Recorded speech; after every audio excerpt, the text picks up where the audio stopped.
This special Pacific edition of World News, as we're now learning more about that deadly crash landing in San Francisco and the remarkable portrait of survival now emerging. Passengers escaping a jumbo jet, the charred plane now sitting beside a San Francisco runway. It happened just before noon Pacific time. Eyewitnesses describing the angle of the plane as it was coming in, a sign something was terribly wrong. The nose of the plane far higher than the tail, then the flames, the smoke after smashing into the runway.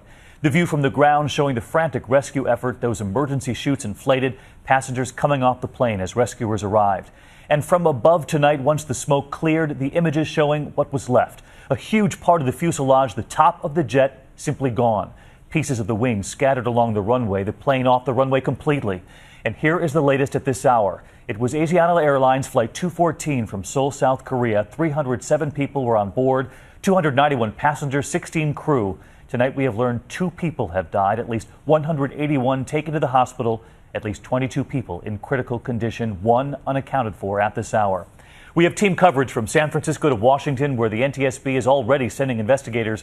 But we begin with ABC's Cecilia Vega right at the San Francisco airport tonight with incredible images moments after this happened. And Cecilia, were telling me you just spoke with another eyewitness moments ago.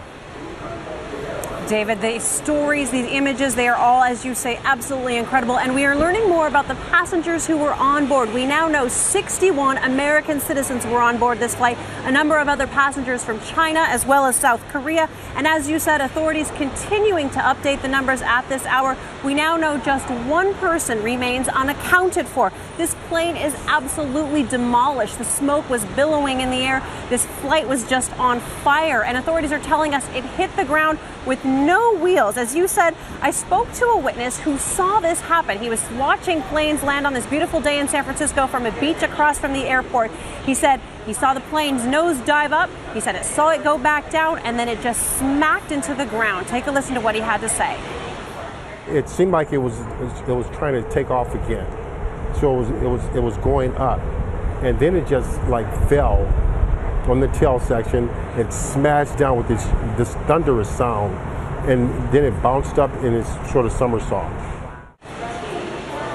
Now, San Francisco's fire chief just wrapped up a news conference. She is calling what happened here today a tragedy. She said when fire rescue workers raced to that runway when they got this call this afternoon, they ended up doing the rescue themselves because they saw the passengers on those coming out of the plane on their own. It was just a completely chaotic scene that she described. Here's what she had to say. When we had arrived on scene, the chutes had already been deployed, and we observed multiple numbers of people coming down the chutes and actually walking to their safety, which was a good thing. Our crews worked collectively and collaboratively with not only SFPD, but our brothers and sisters in the South Bay, made valiant efforts. We're actually on the plane doing some search and rescue attempts. We have some video from one of the surviving passengers on this flight, and it's really just incredible to see that mound of wreckage just burning on the end of that runway. These passengers were sectioned off in an area of the runway in a field where they just watched it burn as rescue workers raced to help them.